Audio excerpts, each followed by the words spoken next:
අජිත් ගොඩක් අය දන්නේ නැති එකක් තමයි මම ටීචර් කෙනෙක් කියලා ගොඩක් අය දන්නවා.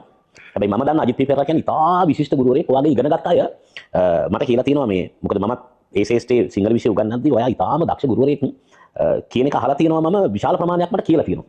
ඒ නොදන්න කාරණාව පැහැදිලි කරන්නකෝ ටීචර් කෙනෙක් උනේ කොතනද මොනවද ඉගෙනුවේ කියලා.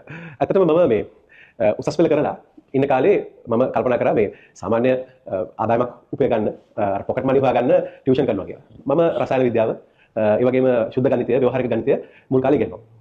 ඊට පස්සේ විශ්වවිද්‍යාලය වැහුවා. මම 86 A level කරේ 86 එකවරයි කරේ. ඊටම අඩු ලකුණු ගානකින් ඉංජිනේරු පීඨෙ මිස්සුණා. ඊට පස්සේ මම ජයවර්ධනපුර විශ්වවිද්‍යාලයට ෆිසිකල් සයන්ස් වලට තේරුණා. ඉංග්‍රීසි පාඨමාලාව කරලා තියෙද්දි විශ්වවිද්‍යාලය වැහුවා.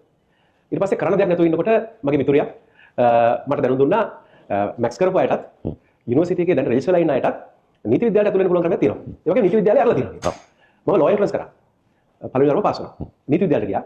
නීති විද්‍යාලයේ අවසාන වසර කරලා ඉන්නකොට මගේ මිත්‍ර සාලිය පීරිස්, ගාමිණී වනසේකර, නන්ද මුරුතුට්ටුගම අපි කල්පනා කරා ජනරාජ්‍ය නීතිය නැද්ද? ජනරාජ්‍ය පස්සේ එකතු වුණේ. මුල් කණ්ඩායමේ සාලිය, ගාමිණී, නන්ද මම අපි හතර දෙනා. අපි නීති විද්‍යාල ප්‍රවේශය සඳහා පන්තියක් ආරම්භ කරා. අපි රටේ ප්‍රධානම නීති ප්‍රවේශ පාඨමාලා බවට කියන්නේ අවුරුද්දකට 1000 ගාණක් සමහර අවුරුදු ළමයි 5000ක් 6000ක් ව්‍යාපෘති වෙච්ච පාඨමාලා බවට මේකපත් කරා. අපි අවුරුදු 25ක් මම ඉගෙනුවා. ඒ කාලය තුල 60000කට වැඩි ළමයි සංඛ්‍යාවට උගන්වලා තියෙනවා.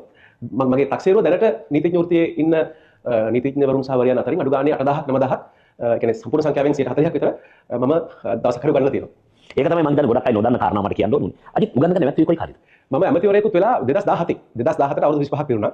25 පිරුණ දවසේ මම කාටවත් නොකිය ළමයින්ට කිව්වා දරුවෝ මම ඊට පස්සේ උගන්වන්නේ නැහැ. මම කාර්යබහුලයි. අවුරුදු 25ක් හොඳටම ඇති එක දෙයක් කරන එක ළමයි ටිකක් කම්පැනිටපත් වුණා. ඉන්පසු මගේ මිතුරන්ට කිව්වා මම ඊට පස්සේ උගන්වන්නේ නැහැ කියලා. මම එයාට තෝරා ගැනීමක් තිබ්බේ නැහැ. මම නතර වුණා අවුරුදු 25ක් කරලා.